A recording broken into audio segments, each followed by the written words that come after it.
El sumo sacerdote ingresaba una vez al año al lugar santísimo para poder efectuar la expiación, la purificación.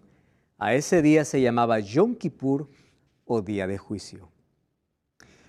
Sin embargo, todas las cosas que se hacían aquí en la tierra era solo una representación de aquello que se iba a hacer en el cielo. Porque cuando Dios envió a construir el santuario, en Éxodo capítulo 25, versículo 8, le dice, hazlo conforme al modelo que te ha sido mostrado. Quiere decir que el verdadero santuario está en el cielo. Sin embargo, si en la tierra se purificaba porque los pecados ingresaban día a día al santuario, ¿qué necesitaba purificarse en el cielo?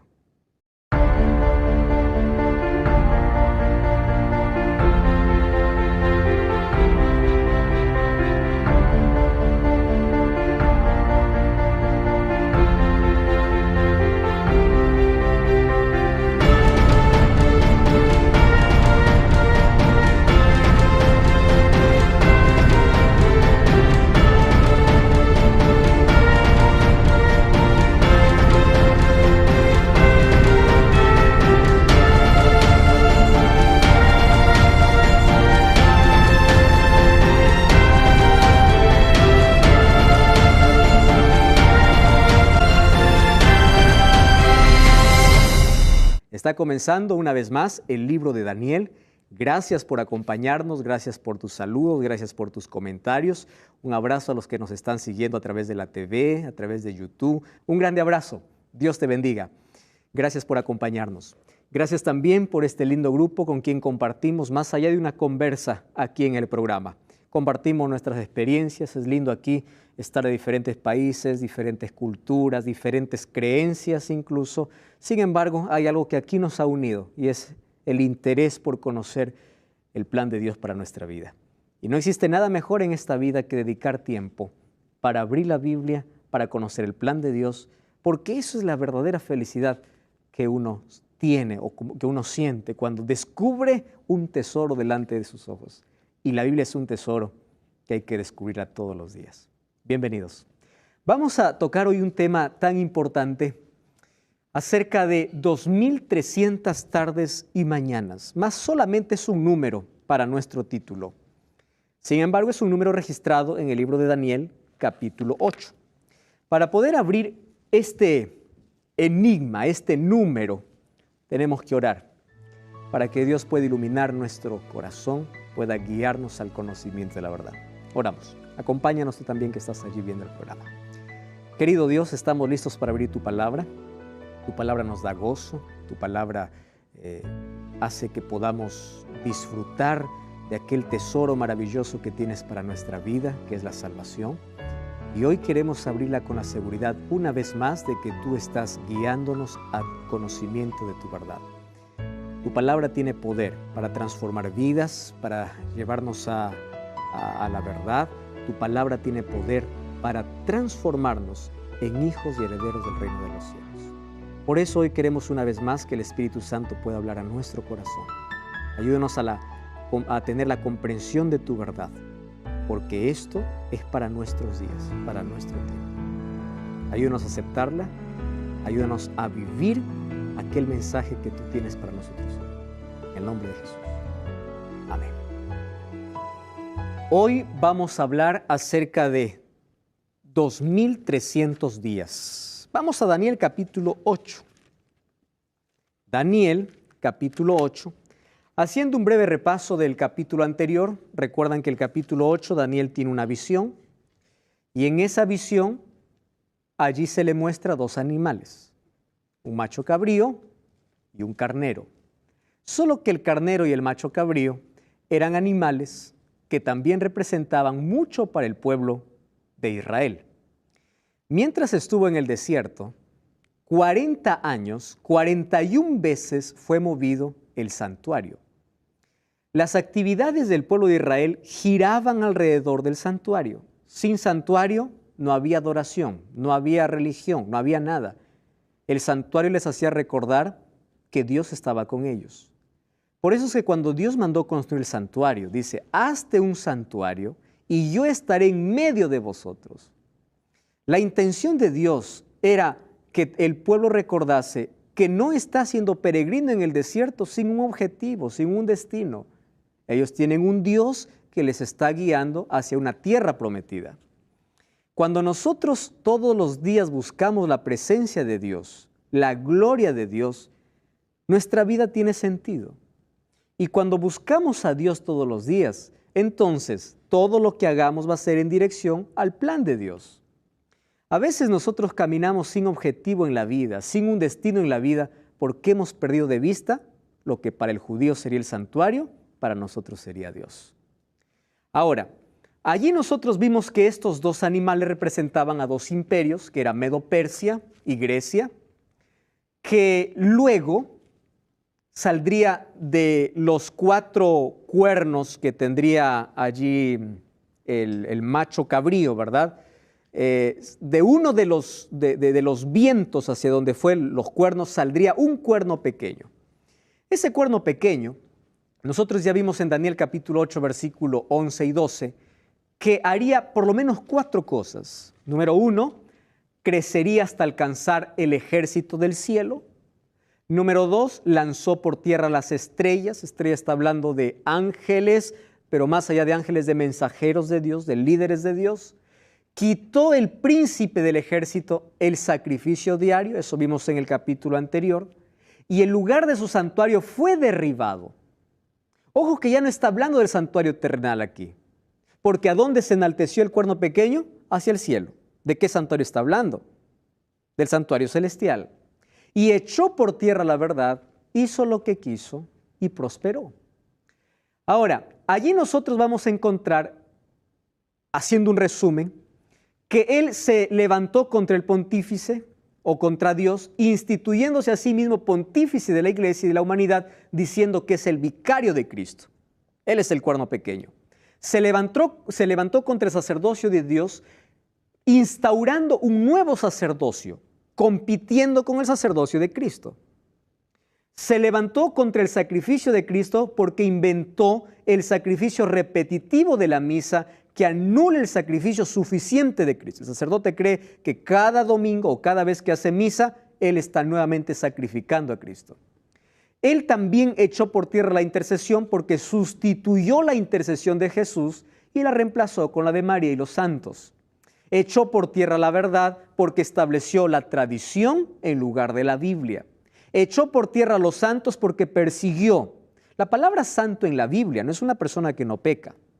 Palabra santo, kadosh, significa separado o alguien que eligió ser parte de Dios, separado. Santo es aquel que eligió, aquel que decidió ponerse de parte de Dios.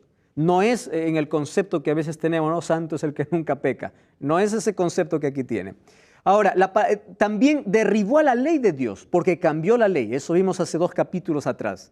Y hasta la salvación lo echó por tierra, porque recuerdan en la venta de indulgencias, este cuerno pequeño vendía perdón.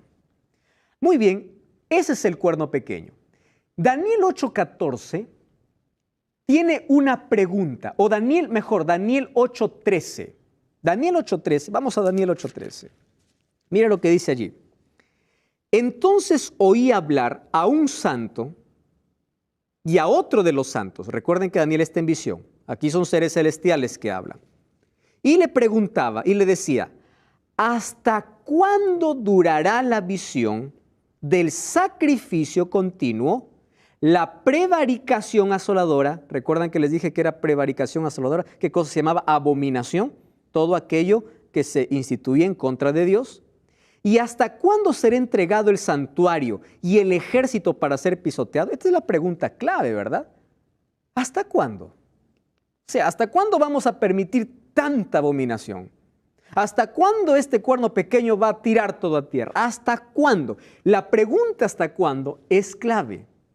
Y el versículo 14 es la respuesta. Miren lo que dice el versículo 14. Y él me dijo, ¿qué cosa dijo?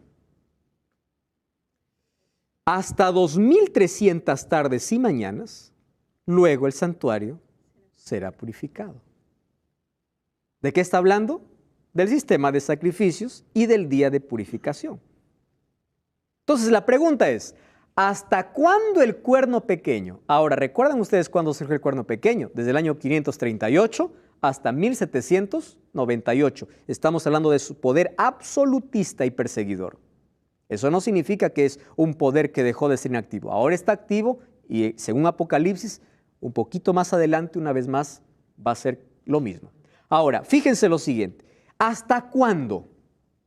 Entonces le dice, hasta 2300 tardes y mañanas. Luego el santuario será purificado. Eso es la única respuesta. Ahora viene el versículo 15. Aconteció que mientras yo, Daniel, consideraba la visión, procuraba comprenderla. Pobre Daniel, ¿verdad? Aquí dijo, ¿de qué trata tanto número? Procuraba entenderla. Y se puso delante de mí uno con apariencia de hombre, y oí una voz de hombre entre las riberas del Ulai que gritó y decía, Gabriel, enseña a este la visión. Vino entonces donde yo estaba, y al venir me asusté y me postré sobre mi rostro, pero él me dijo, entiende, hijo de hombre, la visión, ¿para cuándo es? Tranquilo, no es para tu tiempo. Es decir, ¿de qué santuario está hablando? ¿Del santuario terrenal? No, porque el santuario terrenal caducó cuando Cristo vino y murió en la cruz. Acabó. Y cuando dice es para el tiempo del fin, no estaba hablando más de un santuario terrenal. ¿De qué estaba hablando? De un santuario celestial. Esto es para el tiempo del fin. Ahora, yo siempre me pregunto, ¿qué cosa no entendió Daniel? Porque aquí dice, yo quedé preocupado porque no entendía la visión.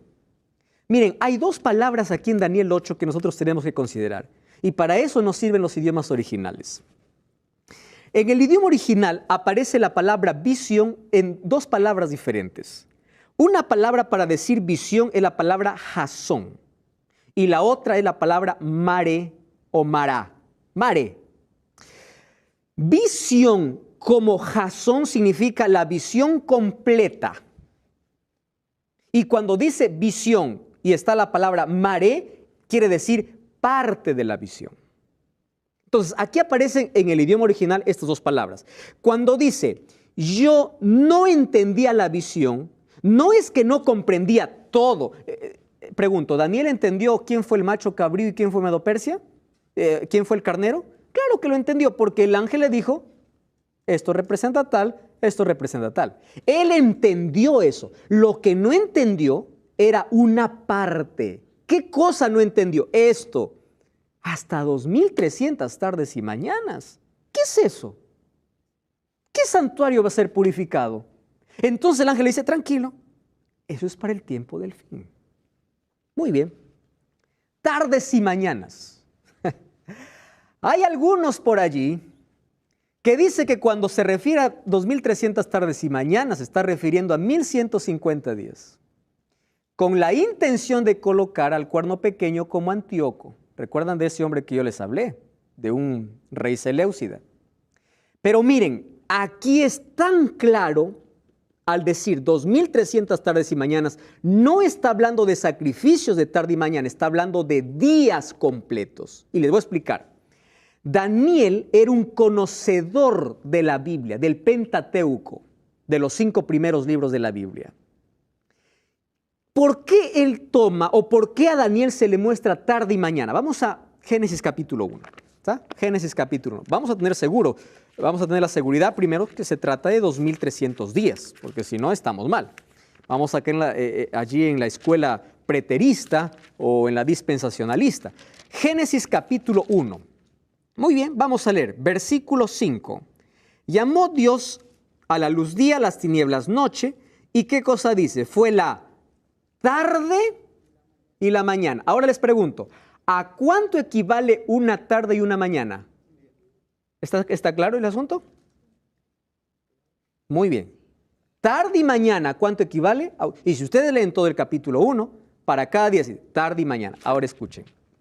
¿Cómo Dios dividió los días? Jesús dijo, el día tiene 12 horas oscuros y 12 horas claros. Miren, para nosotros un día, ¿qué horas comienza? A la medianoche. Eso es para nosotros y eso no está bien. Bíblicamente, un día comienza en la tarde hasta la mañana del día siguiente. Les explico. Cuando el sol se pone, está terminando un día y está comenzando otro. Entonces, tarde, noche, 12 horas oscuras. Al día siguiente, cuando el sol se oculta, acabó un día. No comienza a la medianoche. ¿Cuándo comienza? A la puesta del sol. Por eso dice, tarde y mañana, un día. Es por eso que en el mundo cristiano de aquellos que guardan el sábado, cuando es viernes y el sol se pone, le dicen feliz sábado. Entonces están locos. Si hoy es viernes, no, porque bíblicamente es tarde y mañana. ¿Cuándo comienza el sábado entonces? El viernes a la puesta del sol. ¿Cuándo termina el sábado? El sábado a la puesta del sol. Tarde y mañana. ¿A cuánto representa? A un día. ¿Comprenden este asunto? Tenemos que ahora pensar cómo en la Biblia fue escrito o cómo Dios determinó. Bueno, después vinieron todos los cambios porque el cuerno cambió tiempos y ley también. Tiempos también cambió, ¿verdad? Muy bien, entonces está refiriéndose a días completos. Porque si no fuese así, cuando dice el diluvio vino sobre la tierra 40 días y 40 noches, hubiese dicho solamente fueron 20 días. Eso es ilógico. O si nosotros decimos tarde y mañana representa a la mitad o a 1150 días, como algunos dicen, entonces Dios no hizo toda la creación en una semana, sino en 3 días y medio. La Biblia es tan clara al decir tarde y mañana equivale a un día. ¿Está claro ese asunto? Genial. Muy bien. Ahí incluso usa una palabra, erek boker, que es la misma que usa en Génesis, tarde y mañana para referirse a un día. Ahora fíjense, dice será purificado. ¿Purificado? Entonces aquí viene la pregunta. Si en el cielo no hay pecado, ¿verdad? Ya se preguntaron ustedes, ¿y por qué necesita ser purificado? ¿Qué significa purificar? Purificar significa sacar la suciedad o la impureza de lo que está sucio. Manchaste la camisa, vas a purificarlo, no solo con agua, si es necesario pon lejía. Purificar es volver a su estado natural, sin mancha. Y ahora, ¿qué necesitaba ser purificado en el cielo? Ahora, ¿recuerdan ustedes la abominación asoladora que hizo el cuerno pequeño? Todo lo que hizo en contra del ministerio de Cristo. ¿Se acuerdan ustedes del día de la expiación? Los pecados eran transferidos ¿a dónde? Del pecador al cordero. ¿Y del cordero a dónde entraba? Al santuario. El santuario era purificado porque cuando moría otro cordero en el día de la expiación, todos los pecados acumulados salía. ¿Y a dónde los llevaba? A un macho cabrío que estaba afuera esperando para morir en el desierto, en representación al diablo, porque él es el culpable de todo pecado. Cristo nos rescató con su sangre, pero finalmente el diablo pagará por todo lo que hizo. ¿Correcto? Ahora, fíjense una cosa, libre de impurezas en el cielo. ¿Y por qué? Para eso nosotros tendríamos que comprender bien el santuario en la tierra. De paso les mencioné que el santuario es el tema principal en toda la Biblia. Miren, en el Pentateuco el santuario está mencionado 45 veces. Entre los profetas, 45 veces más. En el Antiguo Testamento, más de 150 referencias lo hacen para el santuario. Salmos fue escrito para el santuario. Y Apocalipsis fue escrito también tomando los compartimentos del santuario. Es decir, en toda la Biblia, el santuario es un tema principal. ¿Por qué? Porque en el santuario estaba la representación del sacrificio de Cristo. Por eso es que Cristo llega a ser el centro de todo. Ahora, fíjense lo que sucede. Cuando Dios pide a Moisés que haga un santuario, según Éxodo 25:8, le pide que lo haga según el modelo que le muestra. Quiere decir, el original está allá en el cielo. Ahora, este santuario tenía una purificación que era una vez al año. ¿Recuerdan cuándo se hacía? El 10º día del mes séptimo. ¿Cómo se hacía? ¿Recuerdan que traían 2 animales? Uno era para Dios y el otro representaba a Satanás. ¿Correcto? Después de la purificación, allí el que representaba a Satanás iba y moría. ¿Representaba a qué? A cómo Cristo iba a eliminar para siempre el pecado cuando Él regrese y después del milenio. ¿Está bien? Ahora, ¿por qué se hacía? Porque durante todo el año entraba, se transfería el pecado del pecador al cordero, del cordero al santuario. ¿Para qué? Para mostrar mediante imágenes cómo Dios trata al pecado. Eso era el resumen de la purificación. Ahora fíjense, dice así el versículo 15, la visión de las tardes y la mañana son verdaderas, pero tú guarda la visión porque es para muchos días, dice, o para el tiempo del fin. Y yo, Daniel, quedé quebrado. Estuve enfermo algunos días. Yo no comprendía la visión. Wow. Miren, no comprendía, y ya les expliqué qué cosa no comprendía. Toda la visión no, sino parte de la visión. ¿Qué cosa hace Daniel cuando algo no entiende? ¿A dónde va a buscar ayuda? A Dios. Cuando él no entiende, en el capítulo 8, miren, el versículo 27 es lo que mencioné. Capítulo 8, versículo 27. Yo, Daniel, dice, quedé quebrantado, estuve enfermo. No me levanté, no atendí los negocios del rey, falté a mi trabajo, dice Daniel, porque estaba asustado. Yo no entendía. Pero yo no me quedo con brazos cruzados ante un enigma. Hay gente que cuando lee la Biblia dice, no entiendo, ya abandono y punto. No, Daniel dice, no entiendo, yo voy a Dios. ¿Qué dice la Biblia? A quien le falta sabiduría, pídaselo a Dios. Entonces allí, en el primer año, aquí está nuevamente contextualizándonos, ¿en qué momento está escribiendo? De Darío, hijo de Azuero, la nación de los Medos, que vino a ser rey sobre los caldeos. En ese año de su reinado, yo, Daniel, aquí está escribiendo por qué él está quebrantado. ¿Correcto? Dice, yo, Daniel, miré atentamente en el libro de los números de los años que habló Jehová al profeta Jeremías, en que había de cumplirse las desolaciones de Jerusalén, y vi que eran 70 años.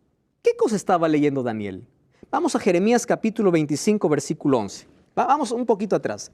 150 años antes de que ocurriese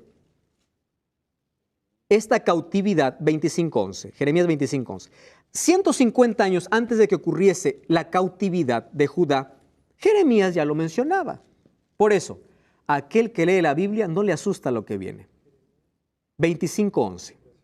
Él sabía por qué habían sido llevados cautivos.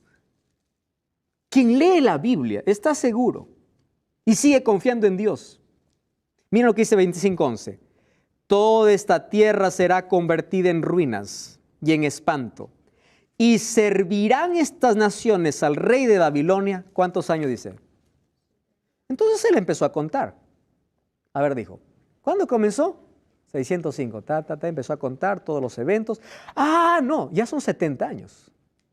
Es decir, ya tiene que cumplirse. Pero ¿por qué cosa tenía que cumplirse? Nabucodonosor hizo 3 invasiones, eso lo vamos a mencionar luego, 3 invasiones a Jerusalén. En la tercera destruyó el templo, en el año 586. Se acabó para ellos el sistema de sacrificios, su adoración. Entonces Daniel estaba preocupado y decía, Señor, ya se cumplió. Y ahí él empieza a orar y dice, volví mi rostro a Dios buscándole en oración, en ayuno. Estaba con ropas ásperas. Versículo 5 le dice, Señor, hemos pecado. ¿Saben qué cosa me gusta de la oración de Daniel? Daniel, por más que sea fiel a Dios, él no dijo, Señor, yo estoy sufriendo por la culpa del otro. ¿Era fiel Daniel o no? Sí. Pero él se involucró y dijo, hemos pecado. Yo les voy a decir algo importante. ¿Saben a dónde nos lleva la oración? A tener más luz sobre nuestra condición. Cuando tú te miras en un espejo y no hay mucha luz, tú te ves perfecto.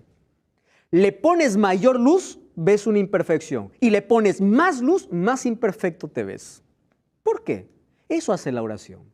La oración te hace depender de Dios porque allí cuando más oras, te ves más imperfecto y sabes que necesita más de Dios. Por eso es que la persona que vive lejos de Dios se siente capaz, se siente perfecto, porque está en la oscuridad. Pero mientras más vea la luz, más pecador se siente. Y aquí Daniel cuando ora dice, Señor, hemos pecado, yo soy transgresor, yo he cometido iniquidad, perdónanos por favor, ahora cumple tu promesa. A eso te lleva la oración. ¿Y sabes qué cosa es lo más maravilloso de todo? Es que Dios no ignora tus oraciones. Cuando reconoces tu situación, hay arrepentimiento sincero en tu corazón, Dios escucha tu oración. Estamos hoy hablando acerca de Daniel capítulo 8 y hay una pregunta que dejó perturbado a Daniel. ¿Hasta cuándo será toda esta desolación, este enaltecimiento, el cuerno pequeño? Y le dice, hasta 2300 tardes y mañanas. Él está preocupado y el capítulo 9, allí me muestra que Daniel no se queda con brazos cruzados, sino busca a Dios en oración. Reconoce su pecado, pide por todo su pueblo y el capítulo 9, la mitad del libro, habla sobre su oración. Quiere decir que la oración, ¿qué cosa es? Es una conversación con Dios. La oración no es un rezo, no es algo aprendido, no es algo mecánico. Cuando yo me acuesto y digo, Padre nuestro que estás en los cielos, santificado es tu nombre, gracias por el día, amén. Yo estoy diciendo algo mecánico. Cuando yo me levanto y digo, Señor, bendíceme este día, amén, eso es algo mecánico. O cuando yo me aprendo algún rezo y repito todos los días, Dios no acepta eso. Dios acepta una confesión sincera. Cuando tú ores, dile lo que sientes. Daniel, ¿qué cosa estaba discutiendo con Dios? Señor, cumple tu promesa. Eso es una oración. Una oración es decir, Señor, a mí me parece, claro, Dios es soberano y Dios te va a responder por qué aún no lo ha hecho o qué cosa va a suceder. Pero la oración me lleva a una relación con Dios, tanto así que me lleva a comprender los planes de Dios. Entonces, la mitad del libro está para decir que Daniel ora, ¿correcto? Ahora, miren el versículo 20 del capítulo 9. Dice así, aún estaba hablando, orando y confesando mi pecado y el pecado de mi pueblo. Qué maravilla, ¿no? Uno puede mirar a Daniel y decir, no, este ya no es pecador, ¿para qué necesita orar? Más oraba y más pecador se sentía. Dice así, aún estaba hablando el versículo 21, cuando el varón Gabriel, a quien había visto en la visión, ¿en qué visión? Del capítulo 8. Aquí se usa la palabra jasón, la visión completa. Vino volando con presteza, con rapidez a mí. Miren lo que dice, como a la hora del sacrificio de la tarde. ¿De qué sacrificio está hablando? ¿Recuerdan los sacrificios diarios que se hacía? Muy bien, 3 de la tarde, sacrificio de la tarde. Me hizo entender y habló conmigo, Daniel, he salido para darte sabiduría. Qué lindo. Al principio de tu ruego me fue dada la orden. Wow. ¿Por qué Dios responde inmediatamente? Porque antes de que tú pidas, Él ya sabe lo que quieres. Yo voy a poner un paréntesis aquí para hablar acerca de la oración.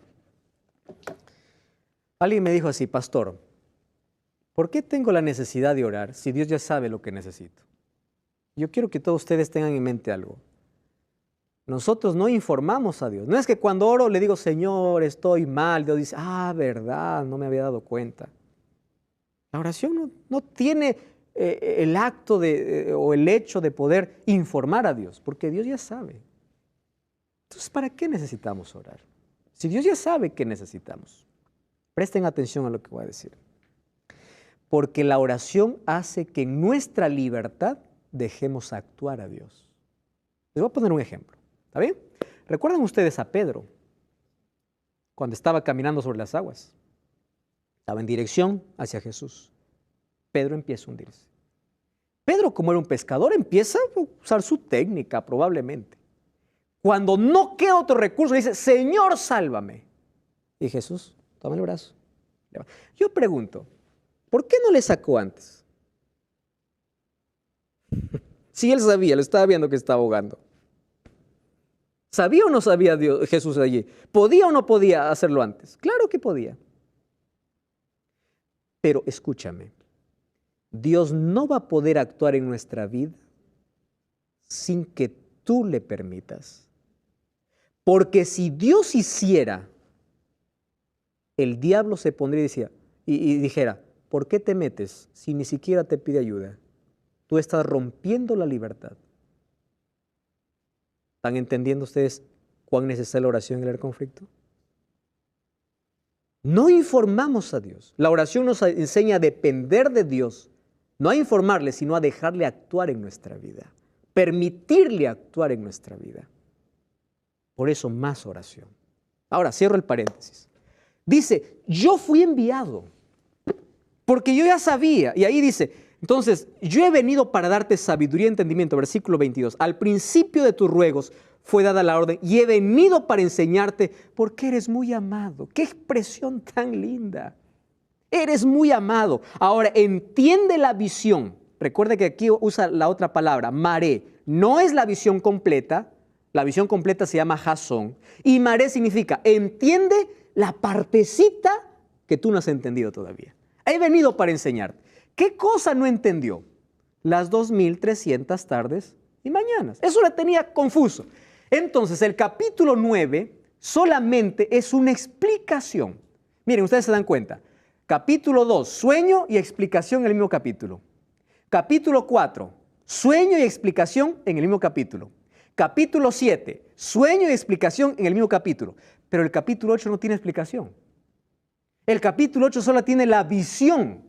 Y el capítulo 9, ¿qué cosa sería? La explicación. Ahora, ¿qué cosa ocurre aquí? Ahí entonces, para comprender este asunto, tenemos que colocar la base. Vamos a Números 14:34. Miren, Números 14:34. Allí dice la Biblia, así, Números 14:34. Conforme al número de los días, de los 40 días que empleáis en reconocer la tierra, cargaréis con vuestras iniquidades. Dice así, 40 años, un año por cada día. ¿De qué está hablando? No de 40 días literales, sino a cada día, ¿cómo se debía interpretar? Como un año. Si nosotros vamos a Ezequiel capítulo 4, versículo 6, vamos a encontrar la misma expresión, ¿correcto? Para que nadie piense que somos nosotros los que inventamos la expresión día por año. Ezequiel capítulo 4, versículo 6 y versículo 7, dice así, 4:6. Cumplidos estos te acostarás por segunda vez, ahora sobre tu lado derecho, llevarás la maldad de la casa de Judá, que dice 40 días, solo que día por año te he dado. ¿Conocía esta expresión Daniel? Perfectamente. Ahora sí, comprendan esto. Vamos a Daniel 9, no me pierdan Daniel 9 porque aquí está la explicación. Esto es lo más sabroso de este libro y de este capítulo.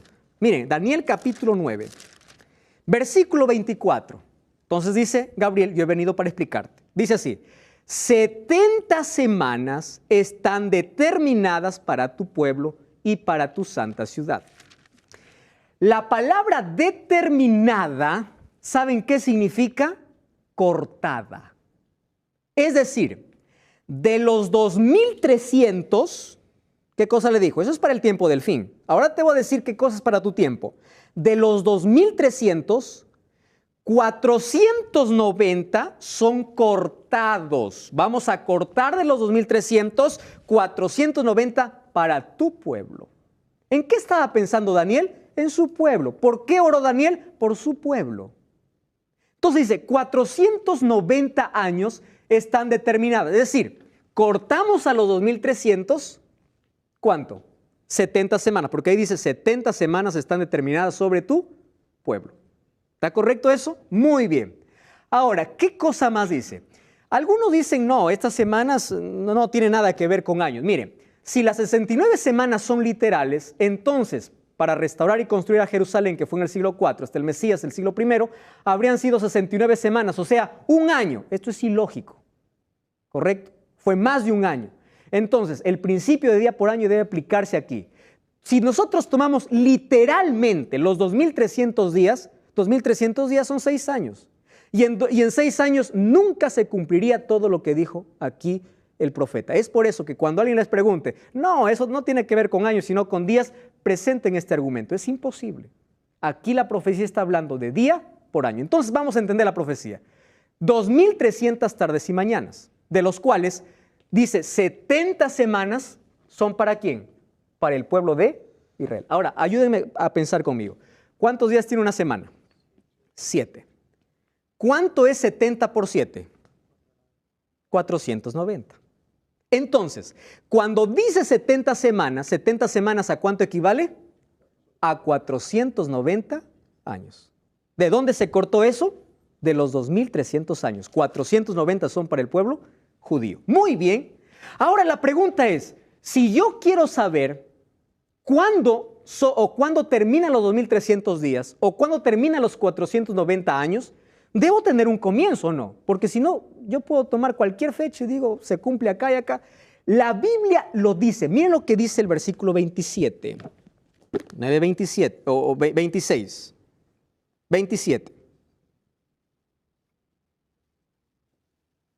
Perdón, vamos al 25. Sabe pues y entiende, desde la salida de la orden para restaurar y edificar a Jerusalén hasta el Mesías príncipe. ¿Quién es el Mesías príncipe? Cristo. ¿Está bien? Habrán 7 semanas y 62 semanas se volverá a edificar la plaza y el muro en tiempos angustiosos. Espere, todavía termino la idea. Después de las 62 semanas se quitará la vida al Mesías, nada quedará, el pueblo de un príncipe que ha de venir destruirá el santuario. Versículo 27. Y por una semana más confirmará el pacto a muchos y a la mitad de semana hará cesar el sacrificio. Parece un trabalengua esto, ¿no? A ver, vamos a ponerlo aquí en orden. Presten atención acá. ¿Cuántas semanas son para el pueblo de Israel? 70. Solo que esas 70 semanas están divididas en 3 periodos. Primero, 7 semanas, luego 62 semanas. ¿Cuánto es 62 más 7? 69. ¿Cuánto falta para 70? 1. Por eso es que la última semana lo deja y dice, en la última semana, ¿qué cosa hará? Hará cesar el sacrificio. No en la última, a la mitad de semana. Quiere decir que dentro de los últimos 7 años, Cristo vendría a morir. Lo explico en este diagrama. Entonces ya tenemos el inicio. ¿Cuándo inician estas 70 semanas? Dice, cuando sale ¿qué cosa? La reconstrucción, la orden para reconstruir Jerusalén. Nosotros vamos a la Biblia, Esdras capítulo 7, versículo 7, vamos a encontrar que hay 3 decretos para reconstruir Jerusalén. El decreto de Ciro, el de Darío y el de Artajerjes. Sin embargo, el decreto de Artajerjes es el que realmente sirvió para reconstruir a Jerusalén. ¿Saben por qué? Porque Artajerjes hizo previsiones para la restauración y además es en este año donde recién se le da autoridad judicial y religiosa. Es decir, los otros decretos no sirvieron, sino 457. Cuando dice, cuando se da la orden para reconstruir Jerusalén, hasta el Mesías príncipe habrá 62 semanas. Antes le dice, en 7 días o en 7 años se terminará de reconstruir el muro. 62 semanas vendrá el príncipe. Y en la última semana, a la mitad de semana, hará cesar el sacrificio. Cuando dice que vendrá el príncipe, ¿a quién está refiriéndose? A Cristo. Cuando dice que cesará el sacrificio, ¿a qué se está refiriendo? A la muerte de Cristo. Ahora, si eso está entendible, entonces aquí vemos lo siguiente. ¿Cuándo comenzó la profecía? En el año 457. Si nosotros sumamos los 490 años, recordando que aquí no existe el año 0, ¿está bien? Vamos hasta el año 34. ¿Qué sucedió el año 34? Esteban fue apedreado. ¿Qué cosa le dijo Dios a Daniel? 70 semanas son para tu pueblo de oportunidad. ¿Saben por qué? Porque el pueblo de Dios, por más que habría sido el pueblo elegido, no cumplió con el ideal de Dios. Y cuando murió Esteban, el pueblo judío dejó de ser el pueblo privilegiado y pasó a los gentiles. ¿Recuerdan ustedes cuando Pablo fue llamado para ser apóstol de los gentiles? Es decir, Dios ya no tiene un pueblo exclusivo como eran los judíos. Ahora, miren qué cosa es lo que ocurre. Aquí acabaron entonces los 490 años. Ahora, Gabriel dividió esos periodos en 7 semanas, 62 semanas, más 1 semana. 7 semanas, 7 por 7, ¿cuánto equivale? 49. 62 semanas por 7, 434. Una semana equivale a 7 años. Aquí está 62 más 7 más 1, 70. 49 más 434 más 7 da 490 años. Es decir, 70 semanas equivale a 490 años, solo que el ángel lo dividió ¿en cuántos periodos? En 3 periodos. ¿Por qué lo dividió en 3 periodos? Entonces vemos, en 7 semanas, este primer periodo significa que aquí recién terminó de reconstruirse Jerusalén. En este primer periodo, 49 años. Ahora dice que habrá 62 semanas hasta el Mesías príncipe. Aquí, ¿cuándo inicia esta última semana? Con el bautismo de Jesús. Ahora fíjense ustedes, ¿cuándo Jesús se bautiza? ¿Recuerdan ustedes el bautismo de Cristo? Jesús se bautiza, aquí vamos a esperar, aquí está la reconstrucción del muro de Jerusalén, año 408. En el año 27, Jesús es bautizado. Aquí daría inicio a la última semana. 27 más 7, ¿cuánto da? 34. En el año 34 acaban los 490 años. Pero la profecía dice que a la mitad de semana haría cesar el continuo. Es decir, ya no más se necesitarían ofrendas de corderos. Entonces, ¿cuál sería la mitad de 27 y 34? Jesús murió el año 31, exactamente cumpliendo todas las profecías. Por eso es que Jesús, o la Biblia dice que Jesús vino cuando se cumplió el tiempo. Dios es puntual y Dios es exacto. Ahora, presten atención aquí a un detalle. Hay algunos que han sacado esta última semana y lo han colocado al tiempo del fin. Dice que aparecerá un anticristo, existirá un rapto secreto. ¿Qué cosa han tirado? Esta semana. ¿Saben cuál es su intención? Una vez más, ¿qué cosa hizo el cuerno pequeño? Sacar el sacrificio de Jesús. Mucho cuidado con aquellas ideas que por allí circulan. No, estos 7 años significa que en el tiempo final, ¿de dónde salió esa idea? Si ahí es una secuencia, 7, 62, 1. Cuando Jesús vino aquí a la tierra, ¿recuerdan lo que Él dijo? Yo he venido a salvar a las ovejas perdidas de Israel. Porque su misión aquí en la tierra todavía estaba en los últimos años de oportunidad para el pueblo judío.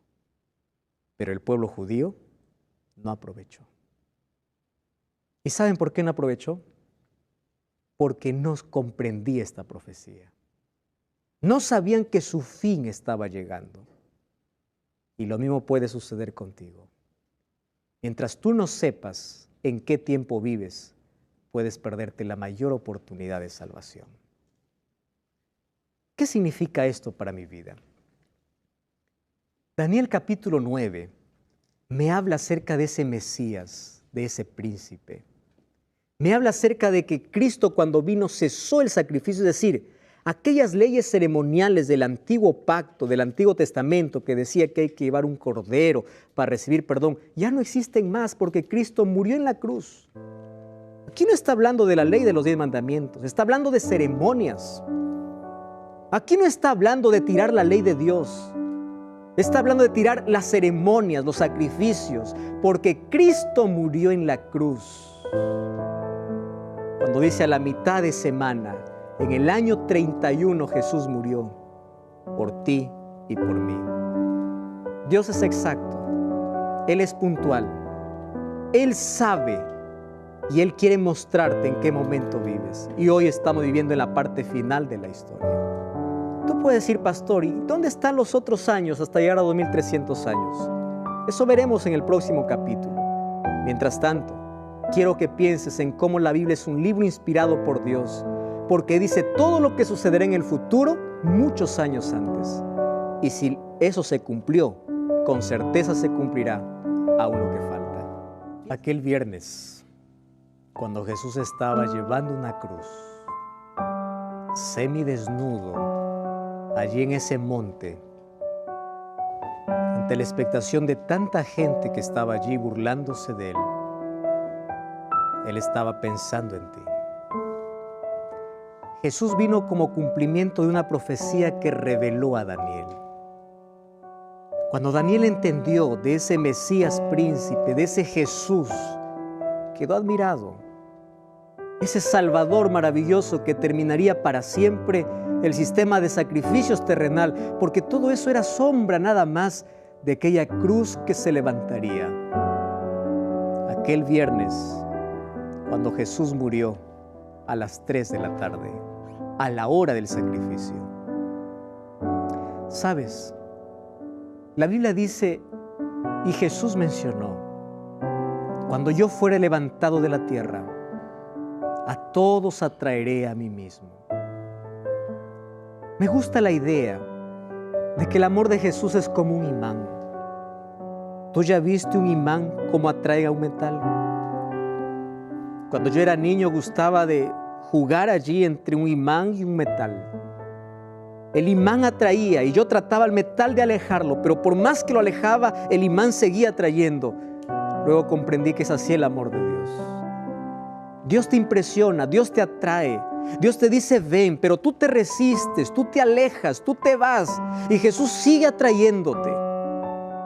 Pero a veces tanta es tu resistencia que ya no puede hacer nada más para conquistar tu corazón. ¿Qué más amor quieres? Dime una sola razón para no aceptar a Jesús. Dime qué otra cosa puede haber mejor en esta vida que Cristo. Dime, ¿cómo vamos a ser ingratos ante un amor tan grande? Si existe un amor no correspondido en este mundo, es el amor de Dios hacia el hombre. Un Dios que ama profundamente, un Dios que da todo, un Dios que aparece para salvar. Y si hay un amor no correspondido, es un amor divino frente a un amor humano que le ignora. Un amor humano que le rechaza, que se atreve a vivir sin Jesús. Hoy te voy a invitar a tomar una decisión. No es una decisión para que tú creas en Dios, porque sé que crees en Dios. Creer te debe llevar a aceptar. Creer te debe llevar a vivir para Jesús. Deja el conformismo. Deja una creencia popular y lógica que tienes en tu cabeza. Decir, creo en Dios, pero no le buscas. No le sirves, no vas a la iglesia, no guardas sus mandamientos, no vives conforme a su palabra. Deja esa tibieza y di a partir de hoy, quiero amar a Jesús. ¿Quieres amarlo como Él te amó? Vamos a orar. Querido Dios, gracias porque una vez más tú nos invitas a través de tu sacrificio a poder experimentar en ese amor grandioso que puede transformar nuestra vida y salvarnos. Bendice aquella decisión de esa persona que hoy dijo, yo quiero vivir para Jesús. Dejo la indiferencia, la ingratitud, dejo la tibieza, el conformismo, dejo solamente la idea de decir que soy creyente. A partir de hoy quiero vivir para Jesús. Por eso toma nuestro corazón, guía nuestra vida. Te suplicamos en el nombre de Jesús. Amén. Gracias por acompañarme en este programa. La profecía de las 2300 tardes y mañanas no termina aquí.